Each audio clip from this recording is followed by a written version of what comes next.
السلام علیکم، welcome to my channel novel ہے وائس۔ تمام ویڈیو اپڈیٹس کے لیے میرے چینل ناول ہے وائس کو سبسکرائب کر کے بیل نوٹیفیکیشن کو آن کر دیں۔ تو آئیے سنتے ہیں آج کی ویڈیو میں مصنفہ دعا فاطمہ کا ناول تم عشق جانا، ایپیسوڈ نمبر 14، لاسٹ ایپیسوڈ۔ وہ کھانا کھا چکے تھے۔ غزنوی نے کہا تھا وہ رکے گا نہیں بلکہ چلا جائے گا۔ اس کا بھی یہاں ایک ٹھکانہ تھا، وہ زیادہ دیر اس کے قریب نہیں رہنا چاہتا تھا۔ جانتا تھا اگر رہا تو پھر اس کے علاوہ اور کچھ نہیں کر پائے گا۔ جبکہ دلاویز اس کے پھر سے دور جانے پر اداس ہوئی تھی، لیکن اس نے ظاہر نہیں کیا تھا۔ وہ برتن دھو رہی تھی جب مین ڈور کی بیل بجی۔ دلاویز کو پتہ تھا وہی رہے ہوگی۔ وہ اس کی دوست تھی اور اسے بہت حد تک کورین سکھا چکی ہوگی۔ اس کا دل ہر لڑکے پر آ جاتا تھا اور بریک اپ بھی بہت جلدی ہو جاتا تھا، لیکن وہ دل پر نہیں لیتی تھی اور اگلے کی تلاش شروع کر دیتی تھی۔ وہ دلاویز پر حیران ہوتی تھی کہ وہ کیسے اکیلی گزارا کر لیتی ہے۔ اس نے دلاویز کو کئی دفعہ اپنے نادر مشورے سے نوازا تھا کہ ایک بے وقوف سے لڑکے کو بوائے فرینڈ کی جاب پر رکھ لے تاکہ وقت آنے پر جان بھی چھڑائی جا سکے۔ مہینے کا آدھا خرچہ تو اسی سے پورا ہو جاتا ہے اور رومانٹک مول بھی بحال رہتا ہے، لیکن دلاویز نے اس کی باتوں پر دھیان نہیں دیا تھا۔ وہ اپنے کلچر کے حساب سے بری نہیں تھی، لیکن دل کی اچھی تھی۔ اس کے ساتھ سے دلاویز کو اکیلے میں کافی سہارا رہا تھا۔ بیل کی آواز سن کر غزنوی نے دلاویز کو دیکھا۔ وہ میری دوست ہے۔ وہ خواہ مخواہ صفائی دیتی دروازے کی جانب بڑھ گئی، جبکہ وہ مسکرا دیا۔ بیوی روب میں ہو یہ بات ہر مرد کو ہی اچھی لگتی ہے، اسے کیوں نہ لگتی۔ دروازہ کھولتے ہی ری کی رونی صورت اس کے سامنے آئی۔ مطلب آج پھر بریک اپ ہوا تھا۔ وہ ہر بریک اپ کے بعد دلاویز کے سامنے کچھ دیر روتی، اپنے ایکس بوائے فرینڈ کو گالیاں دیتی اور نیا لڑکا ڈھونڈنے کا عزم باندھ کر تب اس کی جان چھوڑتی۔ اس سے پہلے کہ وہ دلاویز کو دھکیلتی اندر آتی، دلاویز نے قدم زمین پر مضبوطی سے جماتے اس کے کندھے پر ہاتھ رکھ کر اسے روکا۔ ری نے اسے حیرت سے دیکھا۔ میرے ایک گیسٹ آئے ہیں، ابھی جاؤ، دلاویز نے کورین زبان میں اس سے کہا۔ ارے کون سا گیسٹ ہے، مجھے بھی تو پتہ چلے، پہلے تو کبھی کوئی نہیں آیا، وہ دبنگ لہجے میں کہتی زبردستی اندر گھس آئی اور غزنوی کو دیکھتے ہی ساکت ہوئی۔ کچھ پل اسے گھورا، پھر دلاویز کی طرف مڑی۔ یہ کون ہے؟ وہ حیرت سے پوچھ رہی تھی۔ میرے ہسبینڈ ہیں، اور خبردار ان پر نظر ڈالنے کی کوشش کی تو۔ دلاویز کی بات اگر غزنوی سن لیتا تو حیرت میں مبتلا ہو جاتا۔ اوہ، تو تم شادی شدہ ہو؟ افسوس تم نے مجھ سے اتنی بڑی بات چھپائی، مجھے پتہ چل بھی جاتا میں نے کیا کر لینا تھا۔ اچھا اب ہیلو آئے تو کرنے دو۔ وہ تیز تیز بولتی پھر غزنوی کی طرف مڑنے لگی تو دلاویز نے اسے بازو سے تھام کر دروازے کی طرف گھسیٹا۔ ابھی ان کے پاس وقت نہیں، وہ جا رہے ہیں۔ اوہ اچھا، پھر مجھے بتانا کتنا رومانٹک سین ہوا، وہ اسے آنکھ مار کر کہتی چلی گئی۔ دلاویز دانت کچکچا کر رہ گئی تھی۔ کیا کہہ رہی تھی؟ وہ جب غزنوی کے قریب آئی تو اس نے پوچھا۔ کھانا لینے آئی تھی، لیکن میں نے کہا ختم ہو گیا ہے۔ دلاویز نے کچھ تو کہنا تھا، بہت مشکل سے یہ بہانہ سوچا۔ غزنوی اٹھ کھڑا ہوا۔ اوکے میں چلتا ہوں، وہ بولا۔ پھر کب آئیں گے؟ وہ پوچھنا چاہتی تھی لیکن نہیں پوچھ رہی تھی، لیکن اس کی آنکھیں پوچھ رہی تھی اور اب غزنوی ان آنکھوں کی زبان سمجھنے لگا تھا۔ میں جلد آؤں گا، پھر تم سے دور نہیں جاؤں گا، وہ اس کا گال تھپک کر بولا اور جانے کے لیے مڑا۔ اچانک اسے اپنے ہاتھ پر دلاویز کے نازک سے ٹھنڈے ہاتھ کی گرفت محسوس ہوئی۔ اس نے اچانک سے پلٹ کر اسے دیکھا۔ وہ گھبرا کر نظریں نیچی کر گئی۔ میں آپ کا علاج کرنا چاہتی ہوں، وہ بولی تو غزنوی نے اسے اپنی طرف کھینچتے بازو کی گرفت میں لیا۔ اس کا دل کانوں میں دھڑکنے لگا۔ تمہاری قربت ہی میرا علاج ہے، وہ جانے کا ارادہ ترک کرتا آہستہ سے اس کے چہرے پر جھکا اور آنکھیں بند کیے اس کے لبوں کی حلاوت محسوس کرنے لگا۔ وہ آج بھی اس کے سامنے کچھ نہیں کر پائی تھی، اور غزنوی جو اپنے جنون میں اس کے ساتھ بہتا چلا جا رہا تھا، اس نے اچانک سے اپنے دماغ کو تاریک ہوتا محسوس کیا، اور اس سے پہلے کہ وہ دلاویز سے دور ہوتا یزدان وارد ہوتا، اب یزدان بہت تیزی سے اس میں سرایت کرتا تھا۔ غزنوی کی حالت زیادہ دیر خراب نہیں رہتی تھی۔ یزدان نے دلاویز کو اپنے بازوؤں میں اتنا قریب کھڑے دیکھا تو ساکت ہوا تھا، اور ساتھ ہی اسے یاد آ گیا تھا غزنوی اسے کس کر چکا تھا۔ وہ اچانک سے چھوڑتا پیچھے ہٹ گیا۔ دلاویز نے اس کی طرف غور سے دیکھا۔ وہ غزنوی کا دوسرا روپ تھا۔ وہ جان گئی تھی۔ اسے سمجھ نہ آیا اب کیسے ریئیکٹ کرے، جبکہ یزدان کا بھی یہی حال تھا۔ مجھے چلنا چاہیے، وہ سر پر ہاتھ پھیر کر اپنے اضطرار کو کم کرتا بولا تھا۔ اپنے جنون کو سامنے دیکھ کر اس سے دور رہنا آسان کام نہیں تھا، لیکن وہ تو اس جنون میں فنا ہونے کو تیار تھا۔ یہ دوری تو ایک چھوٹی سی آزمائش تھی۔ رکیں۔ اس سے پہلے کہ وہ قدم بڑھاتا دلاویز کی آواز اس کے کانوں میں رس کھول گئی۔ کیا میں آپ کے ساتھ کچھ دیر کے لیے بات کر سکتی ہوں؟ وہ جھجک کر بولی تھی تو وہ پلٹ کر مسکرایا۔ بالکل، آپ حکم دیں اور ہم نہ کریں، ہماری ایسی مجال کہاں۔ اس کے لہجے کی تڑپ دلاویز کو محسوس ہوئی تھی۔ وہ کئی لمحے اسے دیکھتی رہی تھی، وہ بھی ان لمحات کو کیسے گواتا۔ اس کی آنکھوں کے سحر میں گم ہونے لگا۔ بیٹھے، دلاویز نے ہوش میں آتے کہا تو وہ گہری سانس بھرتا صوفے پر بیٹھ گیا۔ دلاویز بھی اس کے سامنے بیٹھ گئی۔ میں آپ سے کچھ پوچھنا چاہتی ہوں، وہ انگلیاں مروڑتی بولی تھی۔ پوچھیں۔ آپ کو میرا اصلی نام کیسے محسوس ہوا؟ اس کے غیر متوقع سوال پر یزدان نے بھویں اچکائیں۔ جب ہم پہلی بار ملے تھے آپ نے مجھے جانا کہہ کر پکارا تھا، بعد میں بھی کئی دفعہ پکارا۔ آپ زرار کے بھائی ہیں اور آپ زرار کے ساتھ میری پھپھو کے گھر رہتے تھے، کیا ہم وہاں ملے تھے؟ وہ الجھن آمیز لہجے میں پوچھ رہی تھی۔ وہ مسکرا دیا۔ ہاں، اسے بچپن کے کچھ پل یاد آئے جب وہ دور سے چھوٹی سی لڑکی کو دیکھا کرتا تھا۔ اس کا مطلب آپ ماضی کے بارے میں بہت کچھ جانتے ہیں، جبکہ میری اور غزنوی کی یادداشت کھو چکی ہے۔ اس کی وجہ کیا تھی؟ کیا آپ جانتے ہیں؟ اس نے یزدان کی آنکھوں میں دیکھا۔ یزدان کے ذہن میں ماضی کے کچھ بھیانک پل لہرائے۔ نہیں، وہ سپاٹ لہجے میں بولا۔ آپ جھوٹ بول رہے ہیں۔ وہ ماہر نفسیات تھی تو کیسے نہ جان جاتی۔ وقت نے تمہیں کافی بدل دیا ہے اور آپ بات بدل رہے ہیں۔ وہ دو بدو بولی تو وہ دھیرے سے ہنس پڑا۔ ہاں، میں جانتا ہوں کیا ہوا تھا، لیکن مجھے پوری طرح سب کچھ یاد نہیں، بس کچھ مناظر یاد ہیں۔ کیا آپ مجھے بتا سکتے ہیں؟ بالکل نہیں، وہ دو ٹوک لہجے میں کہتا اٹھ کھڑا ہوا۔ کیوں؟ اس نے بھی کھڑے ہوتے جرح کی۔ میں آپ کا علاج کرنا چاہتی ہوں۔ نہیں، تم صرف غزنوی کا علاج کرنا چاہتی ہو، وہ بولا تھا۔ دلاویز نے آنکھیں سکوڑی۔ کیا آپ کو غزنوی کے بارے میں سب یاد ہے؟ ہاں، میں اس کی بات جانتا ہوں، وہ مجھ میں ضم ہو چکا ہے، لیکن میں اس میں نہیں ہو سکا۔ وہ منہ بنا کر بولا۔ میں آپ کی مدد کر سکتی ہوں اس کام میں، لیکن مجھے تمہاری مدد نہیں چاہیے۔ وہ تو مر کر بھی اپنا بھیانک ماضی اس کے سامنے بیان نہ کرتا۔ اچھا، میں جس ہاسپٹل میں جاب کرتی ہوں وہاں ایک اور سائیکیٹرسٹ بھی ہیں، آپ اس کے پاس ہی چلے جائیں۔ دلاویز نے سوچا ایک دفعہ تو وہ راز کھولے جائیں جس کے سامنے بھی، بعد میں معلوم کرنا کون سا مشکل تھا۔ اوکے، اگر کل تک ہوش میں رہا تو آ جاؤں گا، ورنہ غزنوی آ جائے گا۔ وہ ایک زخمی مسکراہٹ اس کی طرف اچھالتا دروازے کی جانب بڑھ گیا تھا۔ دلاویز کے دل میں اس کی وہ مسکراہٹ بہت زور سے چبھی تھی۔ زرار نے غزنوی سے کہا تھا کہ ربیہ سے وہ خود اپنی ماں کا بدلہ لے گا۔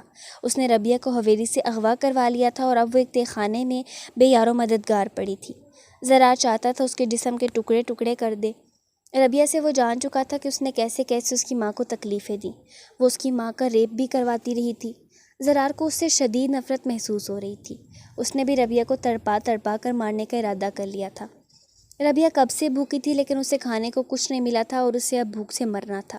زرار نے اس کے لیے یہی سزا سوچی تھی۔ وہ گھر آیا تو اس کا مزاج کافی سنجیدہ تھا، لیکن اپنی 1.5 سال کی چھوٹی سی بیٹی کو دیکھ کر اس کے لب خود بخود مسکرا اٹھے۔ وہ بلی کی طرح چلتی اس کے قریب آ رہی تھی۔ زرار نے جھک کر اسے اپنے بازوں میں اٹھا لیا اور اسے ایک دفعہ اوپر اچھالتے اس کا سر چوما۔ ایدن بھی کمرے سے باہر نکل کر ان کے قریب آ چکی تھی اور انہیں دیکھ کر مسکرا رہی تھی۔ وہ دوسری دفعہ ماں بننے والی تھی اور اس کی پریگننسی کو 4تھا مہینہ تھا۔ زرار نے میشا کو ایک بازو پر منتقل کرتے ہوئے دوسرے بازو میں اسے لیا اور اس کے ماتھے پر بوسہ دیا۔ وہ آنکھیں بند کیے مسکرائی تھی۔ کیسا گزرا دن؟ کچھ خاص نہیں، تم بتاؤ طبیعت ٹھیک ہے نا؟ اس نے ہمیشہ کی طرح پہلے یہی پوچھا تھا۔ ہاں ٹھیک ہوں، وہ شرمیلی سی مسکراہٹ کے ساتھ بولی تھی۔ میشا اب ایدن کے پاس آنے کو مچل رہی تھی۔ ایدن نے ہاتھ بڑھا کر اسے زرار سے لے لیا۔ آپ فریش ہو جائیں، میں آپ کے لیے کھانا نکالتی ہوں۔ وہ میشا کا گال چوم کر بولی تھی۔ نہیں، تم آرام کرو، میں خود لے لوں گا، وہ کہتا کمرے میں چلا گیا اور کچھ دیر بعد شاور لے کر نکلا تو ایدن اس کے لیے کھانا ٹیبل پر لگا چکی تھی۔ زرار اس کے لیے پریگننسی کی وجہ سے ملازمہ ہائر کی تھی جو شام کو کھانا بنا کر جاتی تھی۔ ایدن کو افسوس ہوتا تھا کہ وہ خود اپنے شوہر کا ہر کام نہیں کر پا رہی تھی، لیکن زرار اسے کہتا وہ اس کے بچے کو جنم دے رہی ہے، کیا یہ کم ہے؟ تم لاپرواہی کرنے سے باز نہیں آؤ گی؟ وہ کرسی پر بیٹھتا بولا تھا۔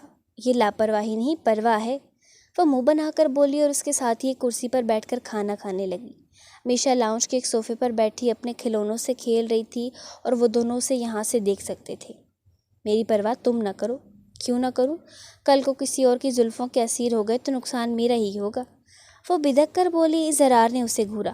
اوہ، تو تم سمجھتی ہو اگر تم نے میری پرواہ نہ کی تو میں تم سے تنگ آ جاؤں گا؟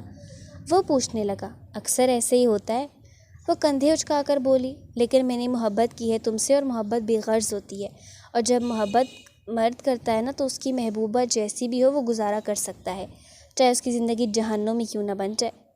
وہ جتا کر بولا تھا کہ آپ مجھ سے محبت کرتے ہیں؟ وہ ٹھوڑی کے نیچے ہاتھ رکھتی اسے دلچسپی سے دیکھنے لگی تھی۔ نہیں، وہ بولا تو ایدھن کا منہ کھلا۔ شاید اب عشق کی حدوں کو چھونے لگا ہوں۔ مجھے تم سے ہر روز ہر پل پہلے سے بڑھ کر محبت ہوتی ہے۔ وہ مبہوت سا اس کے چہرے کو دیکھتے ہوئے بول رہا تھا۔ ایدھن کے لبوں کی خوبصورت سی مسکراہٹ نے چھوا تھا۔ وہ بہت کم لفظوں میں اس سے محبت کا اظہار کرتا تھا۔ اکثر اسے خود ہی کہہ کر اظہار کروانا پڑتا تھا، پھر وہ اظہار کر کے اس کا دل خوش کر دیا کرتا تھا۔ شکریہ اس اظہار محبت کا۔ ایک اور کام کہوں؟ اس نے کہا تو زرار ہنس پڑا۔ ہاں کہو۔ آپ ایک لمبے عرصے کے لیے آفس سے چھٹی لیں، میں ناردرن ایریاز میں جانا چاہتی ہوں۔ اس نے کہا۔ لمبے عرصے کے لیے تو نہیں مل سکتی؟ ایک ماہ بھی نہیں؟ اس نے مایوسی سے پوچھا۔ ہاں، ایک ماہ تو مل سکتا ہے۔ بس پھر ٹھیک ہے۔ وہ پرجوش سا مسکرائی، زرار بھی مسکرا دیا۔ وہ ایک عجیب حبس برا دن تھا۔ صحاب صنم اور زرار کو اسکول سے لینے گیا ہوا تھا، جبکہ یزدان بخار کی وجہ سے نہیں جا سکا تھا۔ جانا بھی وہیں اپنی پھپھو کے پاس تھی جب وارث کے آدمیوں نے وہاں حملہ کیا تھا۔ انہوں نے صنم کی ماں کو مزاحمت کے دوران مار دیا تھا اور باقی تینوں کو اغوا کر لیا تھا۔ وارث نے زریشہ کو ربیہ کے حوالے کر دیا تھا، جبکہ دلاویز کو مغوی بچوں کے ساتھ رکھا گیا تھا۔ کچھ لوگ بچوں پر تشدد کی ویڈیوز کی ڈیمانڈ بھی کرتے تھے اور بچوں کے ذریعے اپنی ہوس پوری کروانے والے شیطانوں کو بھی یہ بچے بیچے جاتے تھے۔ یزدان کو جب ہوش آیا تھا تو اس نے خود کو کسی انجان جگہ پر پایا تھا۔ اس سے اس کی ماں چھین لی گئی تھی۔ اس نے روتے ہوئے ماں کو پکارا، لیکن اسے اپنی ماں کی جگہ ایک اجنبی عورت دکھائی دی۔ وہ ربیہ تھی۔ میں تمہاری ماں ہوں، مجھے ماما کہو۔ ربیہ نے اس کے قریب آتے کہا تھا۔ تم میری ماما نہیں ہو۔ یزدان غصے سے بولا تھا۔ ربیہ کو اس پر سخت غصہ آیا۔ اس نے یزدان کے چھوٹے سے وجود کو بے دردی سے مارنا شروع کر دیا اور زبردستی اس کے منہ سے اپنے لیے ماما کا لفظ نکلوانے کی کوشش کی، لیکن وہ بھی ڈھیٹ تھا۔ اس نے بھی مان کر نہ دیا اور ہر روز اس سے مار کھانے لگا۔ ایک دن وارث نے اسے دیکھ لیا تھا۔ یزدان اپنی ماں کے پاس جانے کی ضد کر رہا تھا اور رو رہا تھا۔ ربیہ اسے تھپڑ مار کر چپ کروا رہی تھی۔ وارث بے حس نگاہوں سے وہ منظر دیکھتا رہا، پھر اس کے ذہن میں ایک خیال آیا اور وہ زہریلا سا مسکرا دیا۔ وہ اب بوڑھا ہو رہا تھا۔ اس کی مافیا تنظیم کو چلانے کے لیے اسے کسی وارث کی ضرورت تھی۔ اپنے بیٹوں میں سے کوئی ایسا ڈھنگ کا نہیں ملا تھا جو اس کی تنظیم سنبھالتا۔ اس نے یزدان کو اپنی تنظیم کا وارث بنانے کا سوچ لیا تھا۔ اس کا ایک فائدہ یہ بھی تھا کہ جب اس پر ایجنسی یا فوج کا گھیرا تنگ ہوتا، وہ یزدان کو آگے کر دیتا اور خود بریوس جمع ہو جاتا۔ وہ کمرے سے باہر نکلا اور ان کے پاس پہنچا۔ ربیہ اسے دیکھ کر رک گئی۔ جاری رکھو، وہ سکون سے کہتا چیئر پر بیٹھ گیا۔ ربیہ کو تو جیسے شے مل گئی۔ وہ 10 سالہ یزدان کو روئی کی طرح دھونکنے لگی اور وہ چیختا وارث کی طرف مدد طلب نگاہوں سے دیکھتا رہا، لیکن وہ نہیں جانتا تھا وہ ربیہ سے بھی بڑا سفاک تھا۔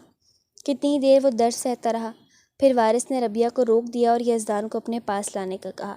وہ اسے وارث کے پاس لے آئی۔ کہ تم جانتے ہو مرد روتے نہیں؟ اس کے آنسو صاف کرتے اس نے بڑی شفقت سے پوچھا۔ یزدان چپ کر کے اسے دیکھنے لگا۔ نہیں جانتے تو کوئی بات نہیں، میں تمہیں رونا بھلا دوں گا، اس نے سرد لہجے میں کہا۔ یزدان سہم گیا۔ میں تمہیں ڈرنا بھلا دوں، رحم کرنا بھلا دوں گا، تمہاری پہچان بھلا دوں گا، تمہارے ماں باپ بھلا دوں گا، وہ جنونی کسی کیفیت میں کہہ کر ہنسنے لگا۔ آپ کرنا کیا چاہتے ہیں؟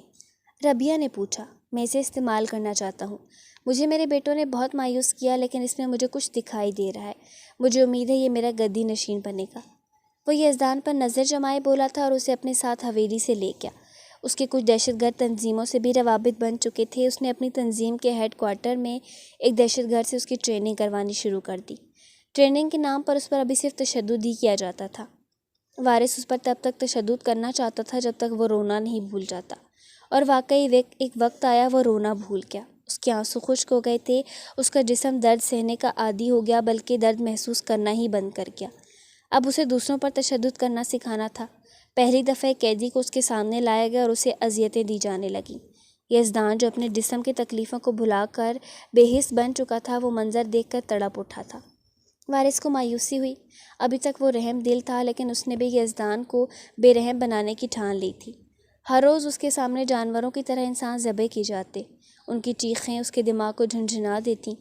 وہ انہیں بچانے کی کوشش کرتا، لیکن خود کو بے بس پاتا۔ آہستہ آہستہ وہ تشدد دیکھنے کا بھی عادی ہو گیا۔ پھر بھی جب اس کے سامنے تشدد کیا جاتا، وہ بے جان بت بن جاتا۔ آنکھوں کی پتلیاں ساکت ہو جاتیں، دل کی دھڑکنیں رک جاتیں، وہ سانسیں تک محسوس نہ کر پاتا۔ وارث اپنی کامیابی پر بہت خوش ہوا تھا۔ اب اس نے یزدان کو تشدد کرنے پر راضی کرنا تھا، اور اس کے سامنے جو وجود سب سے پہلے تشدد کے لیے لایا گیا وہ جانا کا تھا۔ وہ ایک کمرے میں بند تھی، وہ اسے کھڑکی سے دیکھ سکتا تھا۔ کمرے میں پیٹرول پھیلا ہوا تھا اور اسے لائٹر دیکھ کر آگ لگانے کا کہا جا رہا تھا۔ وہ جو ساکت سا اس لڑکی کو دیکھ رہا تھا، نفی میں سر ہلا گیا۔ وارث نے تل ملاتے ہوئے شخص کو اشارہ کیا تو اس نے لائٹر جلا کر کھڑکی سے اندر پھینک دیا اور شیشہ بند کر دیا۔ یزدان تڑپ کر آگے بڑھا، لیکن کئی ہاتھوں نے اسے جکڑ لیا۔ کمرے میں آگ پھیلنے لگی اور لڑکی خوف سے چیخنے لگی۔ یزدان کا دل کسی گہری کھائی میں ڈوب رہا تھا۔ وہ چیخنا چاہتا تھا لیکن اس کی آواز گلے میں ہی دب کر رہ گئی۔ اس کی روح تک کانپنے لگی تھی، اس کا دماغ ہوش و حواس سے بیگانہ ہو گیا تھا، اور تب اس کی ذات دو حصوں میں منقسم ہوئی تھی۔ وہ اسی بیماری کا شکار ہو گیا تھا جس میں ایک ہی انسان کی دو ذاتیں بن جاتی ہیں۔ اس کا ایک روپ بہت جنونی اور وحشی تھا۔ وہ اپنے سامنے آنے والی ہر چیز کو توڑ پھوڑ کر رکھ دیتا تھا۔ اس روپ میں اسے صرف یہی یاد تھا کہ جانا آگ میں جل رہی تھی اور وہ اسے بچا نہ سکا۔ باقی سب اسے بھول گیا تھا، اور اس کا دوسرا روپ بہت گہرا، جھیل کی طرح بظاہر پرسکون اور گمسم سا تھا۔ اسے تشدد کے کچھ مناظر ٹکڑوں میں یاد آتے اور وہ خوف زدہ ہو جاتا۔ اسے جانا بھی نظر آتی لیکن وہ اسے پہچان نہ پاتا اور سوچتا رہتا وہ کون لڑکی تھی جو ڈر رہی تھی، اور وہ بھیانک مناظر اس کے سامنے کیوں آتے تھے۔ اس واقعے کے بعد ایک ہفتہ وہ بے ہوش رہا، اور جب ہوش آیا تو اس کا جنونی روپ اس پر حاوی تھا۔ اس نے سارے کمرے کی توڑ پھوڑ کر دی، ایک شخص کو شدید زخمی کر دیا۔ وارث نے جب یہ دیکھا تو اسے اصل خوشی ہوئی تھی۔ یہی تو وہ چاہتا تھا۔ مزے کی بات یہ تھی وہ اسے پہچان نہیں سکا تھا، مطلب وہ بھول چکا تھا کہ وارث نے اس پر کتنے ظلم کیے۔ وارث نے بمشکل اسے سنبھالا تھا اور جنون کی زیادتی سے پھر بے ہوش ہو گیا۔ سو جب دوبارہ ہوش میں آیا تو اس کا دوسرا گمسم اور خوفزدہ روپ سامنے تھا۔ وارث کو تشویش ہوئی اور اس نے ڈاکٹر سے اس کا چیک اپ کروایا تو ڈاکٹر نے بتایا وہ دو شخصیتوں میں بٹ چکا ہے۔ اس کا ایک روپ جنونی ہے اور دوسرا خوفزدہ۔ یہ روپ کسی بھی وقت اس پر حاوی ہو سکتے ہیں۔ ڈاکٹر نے دوا لکھ کر دی لیکن وارث نے اسے دوا نہیں دلائی۔ اس نے یزدان کے صرف جنونی روپ کو استعمال کرنے کا سوچ لیا تھا۔ ویسے بھی خوفزدہ روپ اس کے کسی کام کا نہیں تھا۔ اگر دوائیں دیتا تو وحشی روپ ختم ہو جاتا اور اس کی ساری محنت ضائع ہو جاتی۔ اگلے ایک سال میں یزدان کا وحشی پن کچھ حد تک کم ہو گیا تھا، لیکن غصے میں وہ سب بھی کسی کو نہیں چھوڑتا تھا۔ اسے بھی غزنوی کی طرح برے مناظر یاد آتے تھے، لیکن وہ زیادہ واضح ہوتے اور غزنوی کی طرح انہیں برے خواب کا حصہ نہیں سمجھتا تھا۔ جانا سے ملنے کے بعد اس نے جس سائیکیٹرسٹ سے رابطہ کیا، اس نے ان مناظر کو کڑیوں کی طرح ملا کر اس کا ماضی کچھ حد تک واضح کر دیا، لیکن وہ پھر بھی سب کچھ نہیں جان سکا تھا۔ اسے زیادہ موقع ہی نہیں ملا تھا۔ یہ سب کچھ یزدان ڈاکٹر بیونگ کو بتا چکا تھا۔ وہ وہی ڈاکٹر تھا جس کے بارے میں دلاویز نے اسے بتایا تھا۔ اس نے اس وعدے پر اسے یہ سب بتایا تھا کہ وہ دلاویز کو کچھ نہیں بتایا تھا۔ ڈاکٹر بیونگ نے اسے کہا تھا کہ یہ سب باتیں اگر غزنوی کو بتائی جائیں یا اس کے سامنے ایسے سین مرتب کیے جائیں اور دوا استعمال کی جائے تو ٹھیک ہونے کے چانسز موجود ہیں۔ جب وہ ڈاکٹر کمرے سے باہر نکلا تو اس نے دلاویز کو اپنے انتظار میں پایا۔ وہ مسکرا کر اس کی طرف بڑھا۔ کیا کہا ڈاکٹر؟ دلاویز نے پوچھا۔ غزنوی کے ٹھیک ہونے کے چانسز ہیں۔ وہ مسکرا کر بولا۔ شاید وہ اس کے منہ سے اپنے لیے کچھ سننا چاہتا تھا، لیکن وہ خاموشی سے سر جھکا گئی۔ اوکے میں چلتا ہوں، خدا حافظ۔ وہ اسے حسرت بھری نگاہوں سے کہتا آگے بڑھ گیا، لیکن اس کا دل شدت سے چاہ رہا تھا وہ اسے پکارے، لیکن اس نے نہیں پکارا۔ کیا بتایا یزدان نے آپ کو؟ دلاویز اس کے جانے کے بعد ڈاکٹر بیونگ کے پاس آ کر بولی۔ سوری، یہ میں آپ کو نہیں بتا سکا، ان سے وعدہ کر چکا ہوں۔ وہ بے بسی سے مسکرا کر بولے۔ یہ کیا، میں نے پہلے کہا تھا آپ کو وہ جو بھی بتائیں آپ کو مجھے بتانا ہوگا۔ وہ منہ بنا کر بولی۔ ہاں، لیکن آپ نے مجھ سے وعدہ نہیں لیا تھا اور انہوں نے لیا تھا۔ وہ نہیں چاہتے تلخ ماضی آپ کے سامنے کھلے۔ وہ اتنا بھیانک تھا کہ ان کی شخصیت دو حصوں میں بٹ گئی اور انہوں نے بہت ذہنی تکلیف برداشت کی ہے۔ آپ خوش قسمت ہیں جو آپ کی یادداشت چلی گئی، ورنہ آپ وہ تکلیف برداشت نہ کر پاتی، ڈاکٹر نے آسانی سے سمجھایا، اور دلاویز طاقت سے یزدان کی محبت کی گہرائیوں میں کھونے لگی۔ زوہی، پیار سے پکارتے نورالعین اس کے سامنے آئی۔ میرا نام زوہان ہے، وہ منہ بنا کر کہتا مڑنے لگا، لیکن نور اس کے کالر کو جکڑتی دوبارہ سے اپنے سامنے کر گئی۔ زوہان نے اس کی جرأت کو دیکھ کر ابرو اچکائی۔ مجھ سے ناراض ہو؟ وہ اس کی آنکھوں میں دیکھتی بولی۔ زوہان نے لب بھینچے۔ وہ ناراضگی کا کھلا مظاہرہ کر رہا تھا اور وہ اب بھی پوچھ رہی تھی کہ کیا وہ ناراض تھا۔ نہیں، بزی ہوں اور اس وقت تمہارے ساتھ بات کرنے کے موڈ میں نہیں ہوں، اس نے اپنے کالر چھڑوانے کی کوشش کرتے ہوئے کہا، لیکن وہ مٹھیاں زور سے بھینچ گئی۔ مجھے پتہ ہے تم ناراض ہو، اسی لیے مجھ سے بات نہیں کر رہے۔ وہ تیزی سے بولی، تو تمہیں کوئی پرواہ ہے میری؟ سوہان نے ایک جھٹکے سے اپنے کالر چھڑواتے اسے دیوار کے ساتھ دھکیلا۔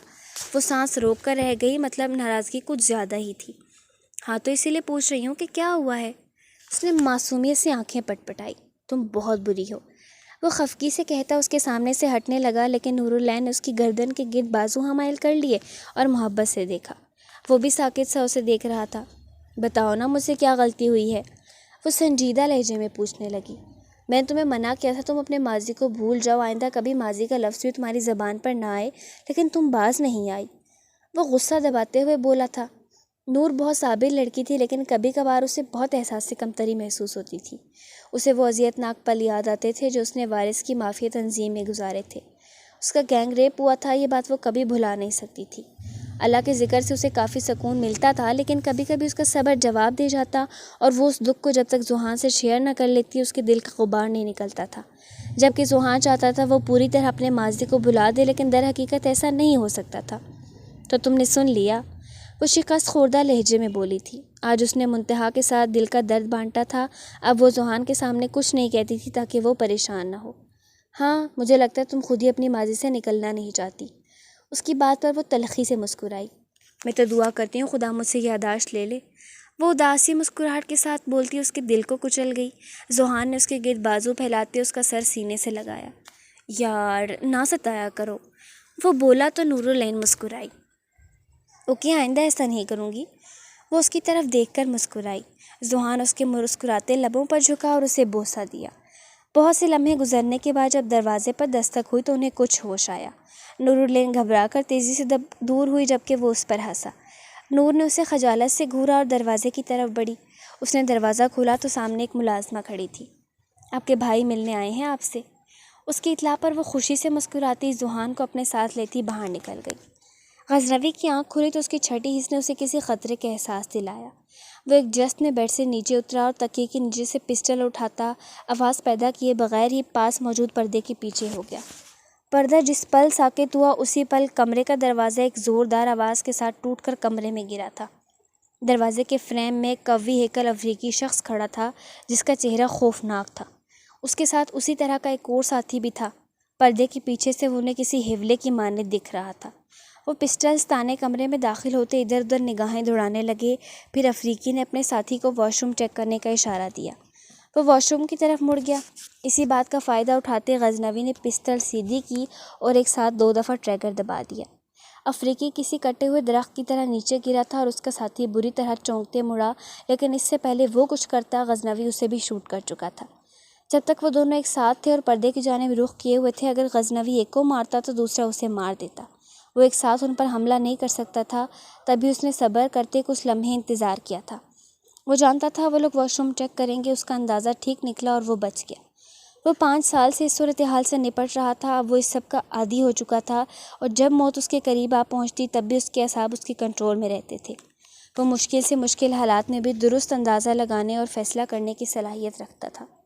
ان کے گرنے کے بعد وہ پردے کے پیچھے سے باہر آیا اور ان کا جائزہ لیا۔ پھر اس نے اپنے فون کے ذریعے کسی کو اطلاع دی اور ایک وارڈروب کھول کر اس میں سے بیگ لیا۔ وہ اپارٹمنٹ سے باہر آ گیا۔ یہ اپارٹمنٹ ایک مجرم کا ہی تھا۔ اسے خطرہ نہیں تھا کہ پولیس اس کے پیچھے آئے گی۔ وہ جانتا تھا اپارٹمنٹ کا مالک لاشوں کی بدبو پھیلنے سے پہلے انہیں ٹھکانے لگا دے گا۔ وہ چہرے پر ماسک چڑھا کر ارد گرد سے محتاط آگے بڑھ رہا تھا۔ ممکن تھا کہ دشمنوں کا کوئی اور ساتھی بھی وہاں ہوتا یا اس پر کوئی دور سے نظر رکھ رہا ہوتا۔ اب اس کے پاس یہاں اور کوئی خاص ٹھکانہ نہیں تھا۔ اس نے 2 ٹیکسیاں بدل کے جب یہ یقین کر لیا کہ کوئی اس کے پیچھے نہیں تو وہ دلاویز کے اپارٹمنٹ کی طرف آ گیا۔ دلاویز اس وقت گھر میں ہی تھی جب ڈور بیل بجی۔ اس نے دروازہ کھولنے سے پہلے اسکرین میں اسے دیکھ لیا تھا۔ دروازہ کھولتے ہوئے اس نے لبوں پر نرم مسکراہٹ سجاتے اس کا استقبال کیا۔ السلام علیکم، وہ اسے راستہ دیتے ہوئے بولی تھی۔ وعلیکم السلام، کیسی ہو؟ وہ آگے بڑھتے ہوئے بولا۔ میں ٹھیک ہوں، اور آپ؟ وہ جھجک کر اس کے بارے میں پوچھنے لگی۔ میں بھی ٹھیک ہوں، دراصل مجھے اپارٹمنٹ کے مالک نے نکال دیا ہے، کیا میں یہاں 1-2 دن رک سکتا ہوں؟ وہ بولا تو وہ مسکرا کر سر ہلا گئی۔ آپ جتنے دن مرضی رہیں۔ وہ کندھے اچکا کر بولی۔ وہ بھی مسکرا دیا۔ دیکھ لو یہ نہ بعد میں پچھتاوا۔ اس نے دلاویز کو شرارتی نظروں سے دیکھا، لیکن چہرے پر سنجیدگی ہی تھی۔ میں نے کیوں پچھتانا؟ دلاویز نے اس کی بات کا مطلب نہ سمجھتے ہوئے کہا، تبھی اسے بات کا مفہوم سمجھ آیا اور اس کا چہرہ تیزی سے سرخ ہوا۔ آپ ناشتہ کریں گے؟ وہ بات بدلتے ہوئے بولی۔ دے دو۔ وہ اس کمرے کی جانب بڑھا جہاں وہ پچھلی بار گیا تھا۔ دلاویز نے سینے پر ہاتھ رکھتے کب سے اٹکا سانس خارج کیا۔ غزنوی نے شاور لینے کے بعد اس کے ساتھ ناشتہ کیا۔ تم نے ہاسپٹل جانا ہے؟ غزنوی نے ناشتہ ختم کرنے کے بعد پوچھا۔ جی جانا تو ہے۔ مت جاؤ۔ وہ حکم دے رہا تھا یا التجا کر رہا تھا اسے سمجھ نہ آیا۔ اوکے میں چھٹی لے لیتی ہوں۔ وہ کچھ دیر توقف کے بعد بولی۔ غزنوی نے کندھے اچکا دیے۔ آپ چائے لیں گے یا کافی؟ آج چائے پینے کو دل کر رہا ہے، وہ مسکرا کر بولا۔ دلاویز سر ہلاتی برتن لے کر کچن میں چلی گئی۔ غزنوی کی نظریں اسی پر تھیں۔ وہ چولہے پر کیتلی رکھ کر چولہا جلانے کے بعد کیتلی میں پانی ڈالنے لگی۔ اس کا ریشمی دوپٹہ کندھوں سے سرک کر اس کے بازو پر آ گیا۔ غزنوی کی چھٹی حس نے اسے الارم کیا کہ وہ بے وقوفی کر رہی تھی۔ اگر دوپٹہ ذرا سا آگے ہوتا تو آگ پکڑ سکتا تھا۔ وہ یکدم اٹھ کھڑا ہوا۔ دلاویز نے اسے دیکھا، تبھی اس کا دوپٹہ مزید آگے سرکتا اس کے ہاتھ پر آیا اور ایک کونے نے آگ پکڑ لی۔ وہ ایک پل کو ساکت ہوا، پھر اس کی طرف بھاگا۔ دلاویز بھی گھبرا کر دوپٹے کو ہوا میں جھٹکا دیکھتی آگ سے جان چھڑانے کی کوشش کرنے لگی، لیکن آگ مزید زور پکڑ گئی۔ اس سے پہلے کہ آگ اس کے وجود کو بھی لپیٹ میں لیتی، غزنوی نے اس کے قریب آتے دوپٹہ کھینچ کر دور پھینکا۔ ساتھ ہی اس کے ذہن میں ایک دھماکہ ہوا تھا۔ آگ میں جلتی ایک چھوٹی سی بچی۔ اس کے دماغ میں ایک ٹیس ابھری اور اسے چکر آیا۔ وہ سر پر ایک ہاتھ رکھتا دوسرا ہاتھ شیلف کی طرف بڑھایا تاکہ سہارا لے سکے، لیکن وہ چولہے کی طرف ہاتھ بڑھا رہا تھا۔ دلاویز جو ساکت سی کھڑی تھی تیزی سے حرکت میں آئی اور اس کے چولہے کی طرف بڑھتا ہاتھ اپنے ہاتھ میں لے لیا۔ اس نے دوسرا ہاتھ غزنوی کے کندھے پر رکھتے اسے سہارا دینے کی اپنی سی کوشش کی۔ غزنوی کی آنکھوں کے سامنے اس وقت تاریکی چھائی ہوئی تھی اور ذہن میں بہت سے مناظر وقفے وقفے سے چل رہے تھے۔ سائیں! دلاویز شدید پریشانی کے عالم میں اسے پکار رہی تھی، لیکن اسے دلاویز کی آواز بہت دور سے آتی محسوس ہوئی۔ ان لمحات میں وہ اپنے ماضی کو پا رہا تھا جو ہمیشہ اس کے لیے ایک راز رہا تھا۔ اسے اپنے ماں باپ بھائی صنم جانا سب کے ساتھ گزرا وقت کسی فلم کی طرح یاد آنے لگا۔ پھر جب اسے اغوا کیا گیا وہ اپنی ماں کے پاس جانا چاہتا تھا، لیکن ربیہ نے اسے جانے نہ دیا۔ وہ تصور میں خود کو اس کے ہاتھوں پٹتے دیکھ رہا تھا۔ پھر وارث اپنے ساتھ لے گیا اور اگلے مناظر بہت بھیانک تھے۔ اس نے سر جھٹک کر ان یادوں سے پیچھا چھڑانا چاہا، لیکن اسے لگ رہا تھا وہ کسی بھنور میں ڈوبتا چلا جا رہا ہے۔ دلاویز کی پکار اسے ایک دفعہ پھر سنائی دی۔ اس نے اس پکار پر لبیک کہتے آنکھیں کھولیں، خود کو اس بھنور سے نکالنے کی پوری کوشش کی۔ اسے دلاویز کا وجود دھند میں لپٹا نظر آیا۔ اس نے ہاتھ بڑھا کر اسے اپنے بازوؤں میں لے لیا اور اس کے بالوں میں چہرہ چھپاتے جیسے خود کو ان بھیانک یادوں سے بچانے کی کوشش کی، اور اسے محسوس ہوا وہ بہت حد تک کامیاب رہا ہے۔ اس نے بہت قریب سے دلاویز کا چہرہ دیکھا۔ وہ ڈری سہمی اور پریشان سی تھی۔ اچانک اس کے ذہن میں ایک اور منظر لہرایا، وہی آگ میں جلتی لڑکی، اور اس کا دل تیزی سے دھڑکا۔ وہ لڑکی دلاویز تھی۔ جانا؟ وہ سرگوشی میں اسے پکارتا اس کے لبوں پر جھکا، جبکہ وہ ساکت سی یہ سوچ رہی تھی کہ اب وہ غزنوی تھا یا یزدان۔ اس کے شہر میں گم ہونے سے کچھ دیر کے لیے اس کے ذہن کو پھر سکون ملا، لیکن جب وہ پیچھے ہٹا تو پھر سے اس کا ماضی کسی فلم کی طرح اس کے سامنے چلنے لگا۔ وہ واقعات جو یزدان کے ساتھ پیش آئے تھے وہ بھی اس کے سامنے آ رہے تھے، اور ان پلوں میں وہ یزدان کی کیفیت تک کو محسوس کر پا رہا تھا۔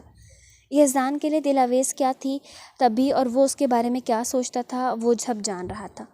اس کے دل میں دلاویز کے لیے محبت کا گراف ایک دم سے اونچا ہوا، مطلب یزدان اس میں ضم ہو رہا تھا۔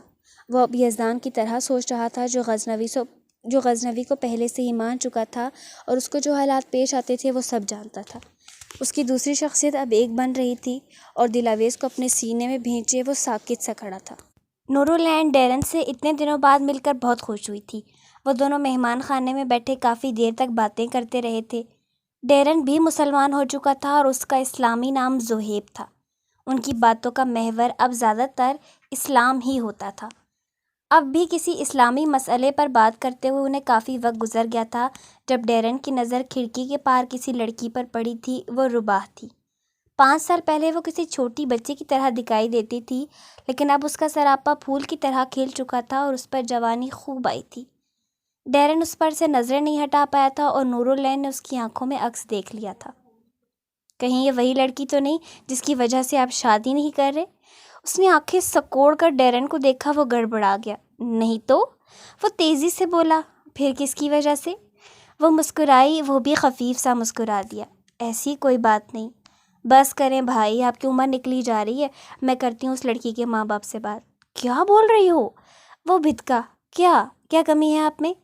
تم نہیں جانتی، ان کے لیے حسب نسب کا ہونا ضروری ہے، اور میں تو پیدائشی مسلمان بھی نہیں تھا، میں اور وہ کبھی ایک نہیں ہو سکتے۔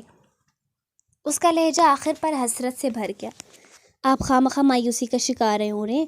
اگلی بات کی ہے، کوشش تو کرنی ہی چاہیے۔ آپ بس یہ بات مجھ پر چھوڑ دیں، اگر اللہ کو منظور ہوا تو آپ کی شادی اسی سے ہوگی۔ وہ پورا اعتماد لہجے میں بولی تھی۔ ڈیرن نے سر جھٹک دیا تھا۔ کچھ دیر بعد وہ لال حویلی سے نکل آیا تھا اور کوئٹہ کی جانب گاڑی بڑھا دی۔ آدھے راستے میں اسے ایک گاڑی کھڑی نظر آئی۔ گاڑی شاید خراب تھی اور ایک شخص بونٹ پر جھکا ہوا تھا۔ گاڑی میں وہی موجود تھی۔ ڈیرن کو 5 سال پہلے والا واقعہ یاد آیا۔ وہ گاڑی روک کر اس کی طرف بڑھا۔ گاڑی پر جھکا شخص 5 سال پہلے والا ڈرائیور تھا۔ اسے دیکھ کر وہ کچھ لمحوں بعد اسے پہچان گیا۔ وہ اسے گاڑی کا مسئلہ بتانے لگا، جبکہ گاڑی میں بیٹھی ربا ڈیرن کو دیکھ کر ساکت ہوئی تھی۔ وہ شخص 5 سالوں میں بہت بار اس کے تصور میں آیا تھا، اور اس نے اپنے دل میں اس کے لیے خاص فیلنگ محسوس کی تھی جو اسے آج شدت سے محسوس ہوئی تھی۔ میں لے جاتا ہوں انہیں، ڈیرن نے ڈرائیور سے کہا، اور ربا کی طرف بڑھا جو یکٹک اسے دیکھ رہی تھی۔ گڑبڑا گئی۔ آپ میرے ساتھ چلیں، میں آپ کو حویلی پہنچا دوں گا، وہ شائستگی سے بولا۔ لیکن اس نے کچھ کہنا چاہا۔ اگر ممکن ہوتا تو غزنوی سے رابطہ کر کے اجازت لے لیتا، لیکن ابھی اس سے رابطہ نہیں ہو سکتا، اس نے وضاحت دی۔ میں نے انکار تو نہیں کیا تھا، وہ منہ بنا کر بولتی گاڑی سے اتر آئی اور ڈیرن کے ساتھ چل پڑی۔ کچھ دیر بعد وہ دونوں گاڑی میں بیٹھے حویلی کی جانب جا رہے تھے۔ ربا اب پہلے کی طرح باتونی اور میچور نہیں رہی تھی، بلکہ کافی سنجیدہ ہو چکی تھی۔ پڑھائی کیسی چل رہی ہے آپ کی؟ جب وہ بہت دیر تک کچھ نہ بولی تو ڈیرن نے خود ہی بات شروع کی۔ میں اب پڑھاتی ہوں، پڑھتی نہیں، وہ مسکرا کر بولی۔ ڈیرن نے بھویں اچکا کر سر ہلایا۔ اوہ، اسی لیے سمجھدار ہو گئی ہیں کافی، وہ تبصرہ کرتے ہوئے بولا تو وہ دھیرے سے ہنس دی۔ اب اتنی بھی بے عقل نہیں تھی ماضی میں، بس چھوٹی تھی تو باتیں زیادہ کرتی تھی۔ اس نے کندھے اچکائے۔ کہیں کمیٹڈ ہوئی ہیں یا نہیں؟ اس کا یہ سوال اچانک اور غیر متوقع تھا۔ وہ ناسمجھی سے کچھ دیر اسے دیکھتی رہی۔ نہیں، ویسے ایک جگہ بات چل تو رہی ہے، وہ بالوں کے لٹ کان کے پیچھے اڑستے ہوئے بولی۔ جہاں ڈیرن کو حوصلہ ہوا وہیں اس کی اگلی بات سن کر غصہ آیا۔ آپ انٹرسٹڈ ہیں وہاں؟ ربا نے دھڑکتے دل کے ساتھ اسے دیکھا۔ کیا وہ واقعی اس کے لیے فیلنگز رکھتا تھا یا یہ صرف اس کا وہم تھا؟ نہیں، یہ معاملہ میں نے ماما بابا پر چھوڑا ہوا ہے، اگر وہ انٹرسٹڈ ہوئے تو ہاں کہہ دیں گے، اس نے کہتے ہوئے ڈیرن کے تاثرات جانے وہ لب بھینچ گیا اور کچھ نہ بولا۔ اب اتنی بھی بے عقل نہیں تھی ماضی میں مسلم ہو چکا ہوں، وہ کچھ دیر بعد بولا تھا۔ اوہ واہ، مبارک ہو، کیا نام رکھا پھر؟ زہیب، اس نے مسکرا کر بتایا۔ پیارا ہے، اس نے تبصرہ کیا۔ تبھی اسے ماضی کا ایک منظر یاد آیا جس میں اس کے نام کی اور اس کی تعریف کر رہی تھی۔ اس کا چہرہ خجالت سے سرخ ہوا تھا۔ شکریہ، وہ مسکراہٹ دباتا بولا تو وہ چہرہ موڑ کر کھڑکی سے باہر دیکھنے لگی۔ آئی تھنک ان کی دوہری شخصیت ٹھیک ہو چکی ہے، ڈاکٹر نے بیڈ پر لیٹے غزنوی کو دیکھتے ہوئے کہا تھا۔ ان کے پاس ہی دلاویز کھڑی تھی جس نے ڈاکٹر کو ساری بات بتائی تھی کہ اس کے دوپٹے کو آگ لگنے کے بعد غزنوی کے ساتھ کیا ہوا تھا۔ ریئلی؟ دلاویز نے خوش ہو کر کہا۔ وثوق سے نہیں کہہ سکتا کچھ، اور یزدان میں بھی وہ نہ رہا ہو یا غزنوی کی شخصیت میں ہی ضم ہو جائے، ڈاکٹر نے کہا تو دلاویز کو اپنا دل ڈوبتا محسوس ہوا۔ ڈاکٹر کے جانے کے بعد غزنوی کے قریب بیڈ کے کنارے بیٹھتی اسے یک ٹک دیکھنے لگی تھی۔ وہ آنکھیں بند کیے گہری سانس لیتا بہت معصوم لگ رہا تھا۔ دلاویز نے بے اختیار ہاتھ اس کے چہرے کی طرف بڑھایا اور پیشانی سے بال ہٹائے، پھر اس کا بھاری ہاتھ اپنے نازک ہاتھ میں لے لیا۔ تبھی غزنوی کو ہوش آ گیا۔ دلاویز نے اپنا ہاتھ اس کے ہاتھ سے نکالنا چاہا، لیکن وہ گرفت مضبوط کر گیا اور آنکھیں کھول کر اس کے خجالت سے سرخ ہوتے چہرے کو دیکھا۔ اس کا دل تیزی سے دھڑک رہا تھا۔ اب کیسا محسوس کر رہے ہیں آپ؟ اس نے ادھر ادھر دیکھتے پوچھا۔ وہ مسکرایا اور اسے دھیرے سے اپنے قریب کرتا اپنے سینے پر اس کا سر رکھ گیا۔ وہ سانس روک کے اس کے جواب کی منتظر تھی۔ بہت اچھا محسوس کر رہا ہوں اب۔ دلاویز اس کی طرف دیکھے بغیر یہ اندازہ لگا سکتی تھی کہ وہ مسکرا رہا تھا۔ آپ کو کیا ہوا تھا؟ وہ جلد از جلد جاننا چاہتی تھی کہ وہ غزنوی تھا یا یزدان۔ کچھ نہیں، تم پریشان مت ہو، میں نے ڈاکٹر بیونگ ہو کو بلایا تھا، انہوں نے کہا آپ ٹھیک ہو گئے ہیں، اس نے جھجک کر بتایا تو اس کی مسکراہٹ گہری ہوئی۔ ہاں، انہوں نے ٹھیک کہا، وہ سکون سے بولا۔ دلاویز ایک جھٹکے سے اوپر اٹھی اور اس کی طرف حیرت سے دیکھا۔ مطلب اب آپ کی شخصیت ایکسچینج نہیں ہوگی؟ نہیں، اور آپ کو اپنے دوسرے روپ کے بارے میں بھی سب کچھ معلوم ہو چکا ہے؟ اس نے دھڑکتے دل کے ساتھ پوچھا۔ ہاں، مطلب یزدان کی شخصیت بھی آپ میں ضم ہو گئی ہے؟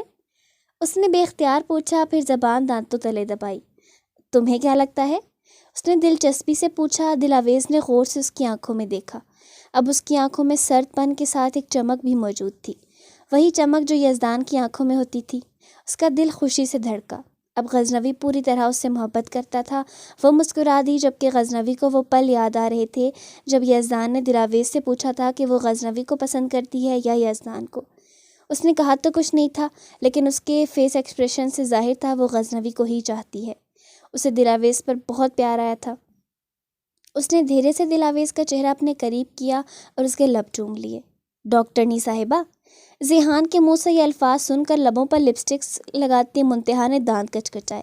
نتیجتاً لپسٹک خراب رہ گئی۔ اس نے مڑ کر ذیحان کو گھورا۔ وہ شرارت سے مسکرا رہا تھا۔ کیا مسئلہ ہے آپ کے ساتھ؟ جب میں نے کہہ دیا مجھے ڈاکٹرنی کہہ کر نہ بلایا کریں، پھر کیوں کرتے ہیں ایسا؟ وہ چڑ کر بولی تھی۔ ذیحان ہنس پڑا۔ منتہا اب ایک نرس نہیں رہی تھی بلکہ آرمی ڈاکٹر بن چکی تھی اور اسی ہاسپٹل میں ڈاکٹر کی جاب کر رہی تھی جہاں کبھی وہ نرس ہوا کرتی تھی، اور ذیحان دیوانوں کی طرح اس کا دیدار کرنے آیا کرتا تھا۔ اب بھی وہ اکثر بہانے بنا کر ہاسپٹل آتا تھا۔ ایک دن جب وہ اس سے ملنے آیا تو ایک ادھیڑ عمر منتہا کو ڈاکٹرنی صاحبہ کہہ کر پکار رہی تھی۔ تب سے ذیحان اسے یہ کہہ کر چڑھاتا تھا، مجھے مزہ آتا ہے تمہیں غصہ دلا کر۔ ایک تو تم غصہ بہت کم ہوتی ہو، لوگوں کی بیویوں کو دیکھا ہے کیسے بات بات پر منہ پھلا لیتی ہیں، کچھ سیکھو ان سے۔ ذیحان مسکراہٹ دبائے کہہ رہا تھا، آپ کیا لوگوں کی بیویوں پر ریسرچ کر رہے ہیں؟ وہ ساری باتیں نظر انداز کر کے آنکھیں سکوڑتی بولی، ارے کیا بات کر رہی ہو، میں تو معصوم سا بندہ ہوں، اپنی بیوی کے علاوہ کسی کو دیکھتا ہی نہیں۔ اس نے معصومیت چہرے پر سجائی۔ منتہا نے مسکرا کر سر جھٹکا۔ اس کی انہی شرارتوں کی بدولت اس کی زندگی بہار تھی۔ آپ جیسے دو اور معصوم اس دنیا میں پیدا ہو جائیں تو ساری دنیا معصومیت کا گہوارہ بن جائے گی۔ وہ بڑبڑا کر لپسٹک ہی ٹھیک کر کے لگانے لگی۔ یہ تو تم نے بالکل بجا فرمایا۔ وہ اس کے طنز کو جان بوجھ کر نظر انداز کرتا بولا تو وہ ہنس پڑی۔ اچانک وہ اسے اپنے حصار میں لے گیا۔ اس کی ہنسی رکی۔ تم بہت خوبصورت ہو۔ وہ آئینے میں اس کے عکس کو دیکھتا بولا تھا، یا مجھے 1000 دفعہ بتا چکے ہیں۔ وہ ناک سے مکھی اڑانے والے انداز میں بولی، اچھا پھر ڈائلیکٹ تھوڑا چینج کر لوں، مثلاً تم پہلے سے زیادہ خوبصورت لگ رہی ہو۔ وہ بولا تو منتہا نے اسے منہ کھول کے دیکھا۔ مطلب آپ صرف ڈائلاگ بولتے ہیں، سچ نہیں؟ اس نے صدمے سے پوچھا۔ وہ ہنستا اس کے لبوں پر بوسہ دے گیا۔ مذاق تھا، میری محبت پر شک نہ کیا کرو، بہت خالص ہے میری محبت تمہارے لیے۔ اس کے گال کو چھوتا وہ مسکرا کر بولا، میں جانتی ہوں۔ وہ اس کے سینے پر سر رکھ گئی تھی۔ غزنوی اور دلاویز کوریا سے صبح کی فلائٹ سے پاکستان آ چکے تھے۔ غزنوی کے محافظ ایئرپورٹ پر پہلے ہی پہنچ چکے تھے۔ وہ محافظوں کے ساتھ اسلام آباد سے کوئٹہ کی طرف روانہ ہو گئے اور رات تک کوئٹہ میں موجود بنگلے میں آ گئے جہاں غزنوی نے چیتا اور شیر پال رکھے تھے۔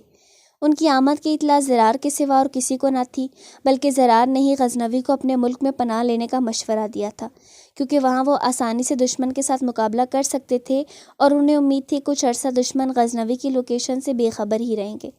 کچھ دیر بعد دلاویز کھانے کا بندوبست کرنے لگی، جبکہ غزنوی نے شاور لینے کے بعد اپنی جگری دوستوں یعنی چیتے اور شیر کے پاس چلا گیا۔ اسے دیکھتے ہی وہ دونوں پرجوش ہو کر اچھلنے لگے تھے۔ غزنوی نے پہلے چیتے کو پنجرے سے نکالا اور آدھے گھنٹے بعد اسے بند کر کے شیر کو باہر نکال دیا۔ اس کے ساتھ ابھی غزنوی کو 10 منٹ ہی ہوئے تھے کہ دلاویز غزنوی کو ڈھونڈتی اس طرف آئی اور شیر کو کھلے عام دندناتے دیکھ کر اس کی روح فنا ہوئی۔ ساتھ غزنوی کے لیے خوف بھی محسوس ہوا۔ وہ کیسے ایک درندے کے ساتھ آرام سے کھڑا تھا۔ اس نے اپنی چیخ دبانے کے لیے منہ پر ہاتھ رکھا۔ اس کا پورا جسم کانپنے لگا۔ اس سے پہلے کہ وہ بے ہوش ہوتی غزنوی اس کی طرف پلٹا کہ اس کی اڑی رنگت دیکھ کر وہ تیزی سے آیا۔ ڈرو نہیں، یہ کچھ نہیں کہے گا، اس نے زرد پڑتی دلاویز کو تھامتے ہوئے کہا۔ شیر بھی غزنوی کے پیچھے اس کے قریب آ گیا تھا۔ اسے پیچھے کریں۔ وہ اس کے کالر کو سختی سے مٹھی میں بھینچتی اس کے سینے میں منہ چھپاتی بولی۔ غزنوی نے ہنستے ہوئے شیر کے گلے میں پڑا پٹا پکڑا۔ تم چھوڑو گی تو میں کچھ کروں گا نا، اس نے شرارت سے کہا۔ دلاویز خجل ہوتی تیزی سے پیچھے ہٹی۔ شیر نے اس کی طرف لپکنا چاہا لیکن غزنوی نے اسے مضبوطی سے پکڑ رکھا تھا۔ ویسے بھی وہ غزنوی کا تابع دار تھا۔ غزنوی نے آسانی سے اسے لے جا کر پنجرے میں بند کر دیا اور دلاویز کی طرف آیا جو دیوار سے لگی اب بھی تک لرز رہی تھی۔ بھی بریو جانا، وہ اسے اپنے بازو کے حصار میں لیتا بولا تھا۔ جانوروں کو کچھ پتہ نہیں ہوتا، یہ کچھ بھی کر سکتے ہیں، آپ کو ایسے ان کے قریب نہیں جانا چاہیے۔ وہ فکر مندی سے بولی، پریشان نہ ہو، یہ بے ضرر ہیں۔ غزنوی نے اس کے ماتھے سے بال ہٹا کر وہاں لب رکھے۔ میں نے کھانا بنا لیا ہے، دلاویز نے کہا تو وہ مسکرایا۔ فی الحال موڈ نہیں کھانے کا، اس نے کندھے اچکا کر کہا۔ دلاویز بس اسے خاموشی سے دیکھ کر رہ گئی۔ اس کی نظریں تب جھکیں جب وہ اس کے چہرے پر پھر سے جھکا اور اس کے نقش کو محبت سے سیراب کرنے لگا تھا۔ عریش آفس سے واپس آیا تو اس کے ہاتھ میں ڈھیر سارے شاپنگ بیگز تھے۔ جاتے وقت رونا نے اسے ایک لمبی سی لسٹ پکڑائی تھی۔ دیکھ لو کچھ رہ تو نہیں گیا۔ رونا اس کے لیے پانی کا گلاس لے کر آئی تو عریش نے کہتے ہوئے پانی کا گلاس پکڑا اور صوفے پر بیٹھ کر پینے لگا۔ رونا چیزیں چیک کرنے لگی۔ اس میں ایک چیز کم ہے۔ رونا نے منہ لٹکایا، عریش نے بھی منہ بگاڑا۔ اچھا کل لے آؤں گا۔ آپ بھول کیوں جاتے ہیں؟ اس سے بہتر تھا میں خود ہی لے آتی۔ وہ عجیب چڑچڑے پن سے بولی۔ اسے شاپنگ کرنا پسند نہیں تھا، یہ ذمہ داری عریش ہی سنبھالتا تھا اور اس کی شاپنگ میں وہ کیڑے بھی بہت نکالتی تھی۔ اچھا لے آنا اب، وہ جل کر بولا۔ رونا نے منہ کھول کر اسے دیکھا۔ آپ کی ہمت کیسے ہوئی یہ کہنے کی؟ اس نے بھڑک کر پوچھا تو عریش گڑبڑایا۔ اچھا یار سوری، بھڑک کیوں رہی ہو؟ آئندہ میں جب بھی شاپنگ کروں گا ساتھ تمہیں کال بھی کر لیا کروں گا، وہ مصالحت آمیز لہجے میں بولی۔ رونا بھی فوراً نرم پڑی اور سر ہلا دیا۔ وہ کچھ کہنے ہی والی تھی کہ یکدم اسے ابکائی آئی، منہ پر ہاتھ رکھتی کمرے میں بھاگی۔ عریش بھی پریشان ہوتا اس کے پیچھے آیا۔ وہ بیسن پر جھکی کیک کر رہی تھی۔ رونا کیا ہوا؟ آج پھر کوئی اسپائسی چیز کھائی ہے کیا؟ وہ اس کی کمر پر تھپکی دیتا بولا۔ رونا جس کو لگ رہا تھا کہ جسم کے سارے اعضاء منہ سے باہر آ جائیں گے، پرسکون ہوتی آنکھیں بند کر گئی۔ اس کی آنکھوں سے آنسو بہنے لگے تھے۔ اس نے کانپتے ہاتھوں سے کلی کی اور مڑ کر اس کی طرف دیکھا۔ آنسو اب بھی جاری تھے۔ ریلیکس رونا، اب بھی ٹھیک ہو جائے گا، میں ڈاکٹر کو بلاتا ہوں۔ وہ رونا کو کندھوں سے تھام کر لایا۔ رونا یکدم اس کے سینے سے لگتی ہچکیوں سے رو پڑی۔ عریش بوکھلا گیا۔ رونا، اس نے رونا کو تھام کر اپنے روبرو کرنا چاہا لیکن وہ الگ نہ ہوئی۔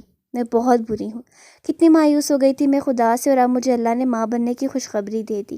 میں بہت شرمندہ ہوں اللہ سے، وہ سوں سوں کرتی بولی۔ عریش کا دل بھی خوشگوار حیرت سے دھڑکا۔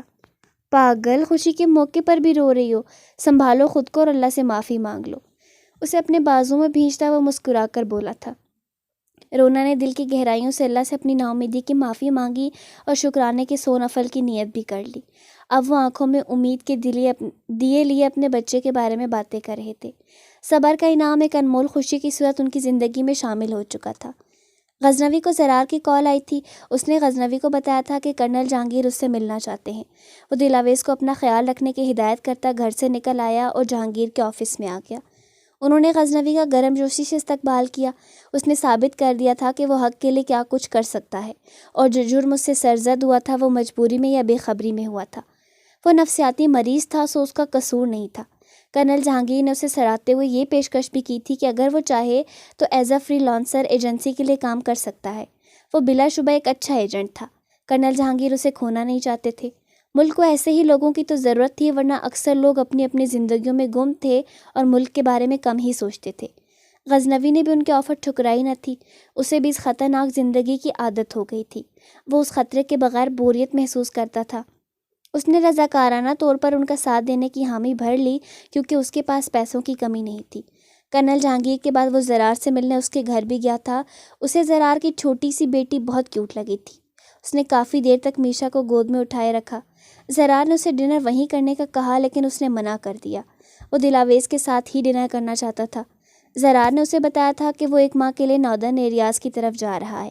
اس نے غزنوی کو کہا تھا کہ وہ بھی کچھ عرصہ ناردرن ایریاز میں گزارے، اور وہ مان گیا تھا۔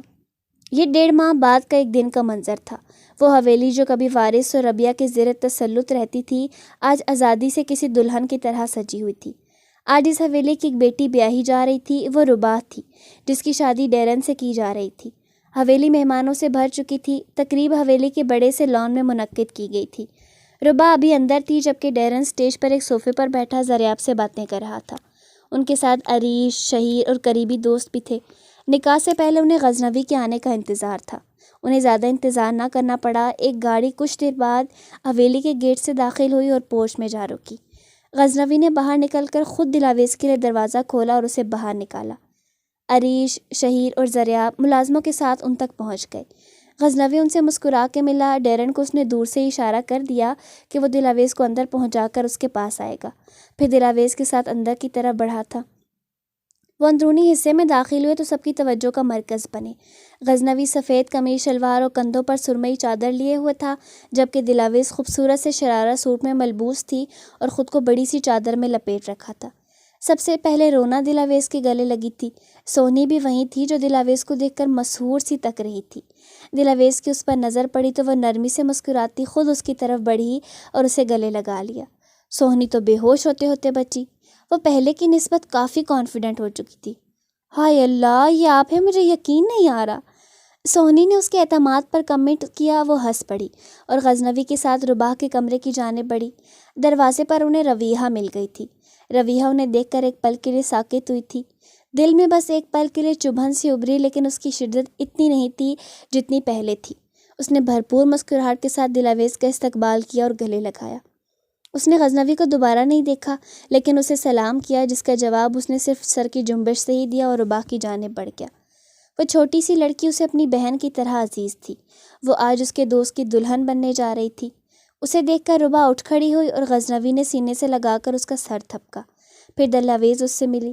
کئی پرانی یادیں ان کی آنکھوں میں چمکی اور ان کی مسکراہٹیں گہری ہو گئی۔ غزنوی رباح کو شادی کا گفٹ دے کر باہر چلا گیا، جبکہ دلاویز وہیں رباح کے پاس بیٹھ گئی تھی۔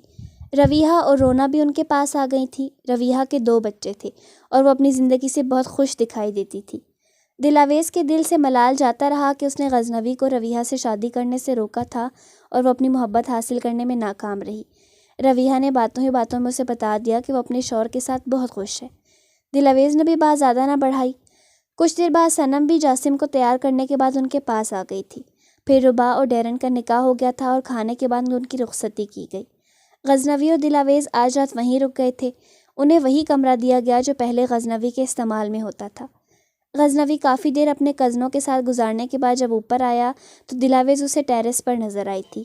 وہ ریلنگ کے پاس کھڑی غیر مرئی نقطے کو دیکھ رہی تھی۔ اس کے سیاہ بال ہوا سے لہرا رہے تھے۔ وہ رات کا ایک حسین حصہ معلوم ہو رہی تھی۔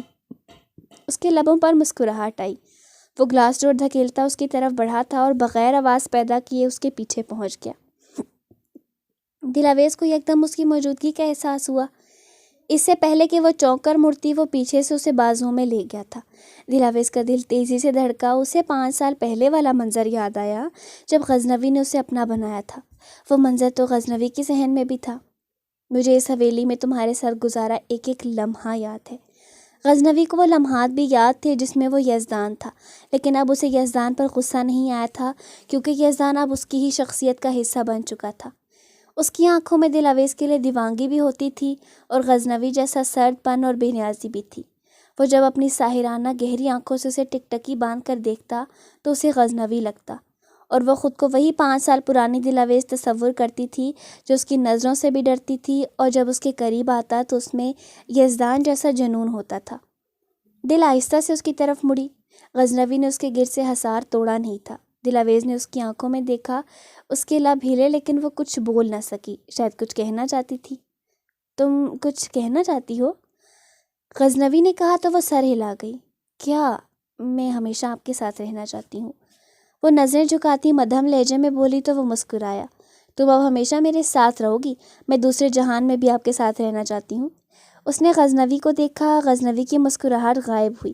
دوسرے جہان کے بارے میں تو اس نے کبھی نہ سوچا تھا۔ اسے تو پکا یقین تھا وہ جہنم میں ہی جائے گا۔ یہ وعدہ نہیں کر سکتا۔ تم معصوم ہو، میں گناہ گار۔ اگلے جہان میں ہماری منزلیں الگ ہوں گی۔ وہ سپاٹ لہجے میں بولا۔ وہ اسے تعصب سے دیکھ کر رہ گئی۔ اتنی نا امیدی؟ نا امیدی نہیں، حقیقت ہے۔ تم نہیں جانتی میں نے کتنے گناہ کیے ہیں، کتنے معصوم لوگوں کی زندگیاں اجاڑی ہیں۔ غزنوی اس سے نظریں ہٹاتا بولا۔ اور جو کفارہ ادا کیا اس کا کیا؟ کافر چاہے جتنے بھی اچھے کام کر لیں، آخر میں جہنم میں ہی جائیں گے۔ اوہ، آپ کو یہ تو پتہ ہے، لیکن یہ کیوں نہیں پتہ کہ اگر کوئی نان مسلمان ہو جائے تو اس کی زندگی کے پچھلے سارے گناہ معاف کر دیے جاتے ہیں؟ ایک کافر کو یہ رعایت دی گئی ہے تو آپ تو پھر مسلمان ہیں۔ خدا کہتا ہے تمہارے گناہ آسمان جتنے بھی ہو جائیں تو تم مجھ سے خلوص دل سے معافی مانگو تو میں معاف کروں گا۔ جب تک تم امیدیں مجھ سے وابستہ رکھو گے تب تک بار بار معاف کرتا رہوں گا۔ دلاویز نے اس کی آنکھوں میں دیکھتے کہا۔ وہ کچھ پل اس کے لفظوں کے سحر میں گم رہا۔ لیکن قتل ایک بڑا گناہ ہے جو معاف نہیں ہوتا، اور میں ایسی تنظیم کا سربراہ تھا جو معصوم لوگوں کو تڑپا تڑپا کر مارتی تھی۔ میں چاہے دنیا میں سزا سے بچ جاؤں گا لیکن آخرت میں نہیں بچوں گا۔ آپ نارمل نہیں تھے اور مجبور تھے۔ وارث نے آپ کو اپنے فائدے کے لیے دلدل میں اتارا تھا اور آپ نہیں جانتے تھے اس تنظیم میں کیا ہوتا ہے جس کے آپ سربراہ تھے۔ وارث نے آپ کو ظالم بنانے کی کوشش کی لیکن آپ نہ بن سکے۔ اگر آپ ظالم ہوتے تو ظالموں کے خلاف 5 سال نہ لڑتے۔ آپ نے تنظیم کو ختم کر کے اپنی طاقت خود ختم کر لی اور اب ایک ساتھ کئی دشمن آپ کے پیچھے ہیں۔ اب بھی آپ سمجھتے ہیں کہ آپ غلط ہیں اور خدا آپ کو معاف نہیں کرے گا۔ مایوسی کفر ہے۔ آپ نے انجانے میں کیے جانے والے جن گناہوں کا کفارہ ادا کیا ہے اسے مایوسی میں ضائع نہ کریں۔ خدا کے سامنے ایک دفعہ رو کر معافی مانگ لے، یقیناً وہ آپ کو معاف کر دے گا۔ وہ اس کے دونوں ہاتھ اپنے نازک ہاتھوں میں تھامتی رسانیت سے بول رہی تھی اور غضنوی حیرت سے اسے دیکھ رہا تھا۔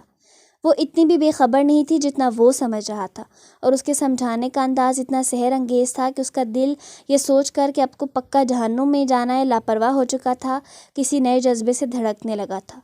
اسے ایک عجیب سے احساس نے گھیر لیا تھا۔ اسے محسوس ہو رہا تھا خدا اس کے بہت قریب ہے۔ وہ کہہ رہا ہے مانگو مجھ سے جو مانگنا ہے۔ اسے تو ماوی کے علاوہ اور کیا چاہیے تھا؟ دل توبہ توبہ کا ورد کرنے لگا تھا۔ آپ یہ بھی تو سوچیں، آپ کو اپنے گناہوں پر شرمندگی ہے۔ آپ مانتے ہیں کہ آپ سے گناہ ہوئے ہیں۔ خدا نے آپ کو ان گناہوں کا کفارہ ادا کرنے کا چانس بھی دیا۔ یہ کوئی عام بات نہیں ہے۔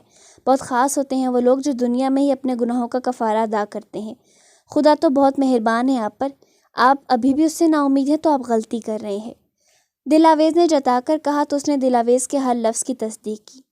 ہاں تم ٹھیک کہہ رہی ہو، میں غلطی کر رہا ہوں، لیکن مجھے نہیں پتا اسے ٹھیک کیسے کروں۔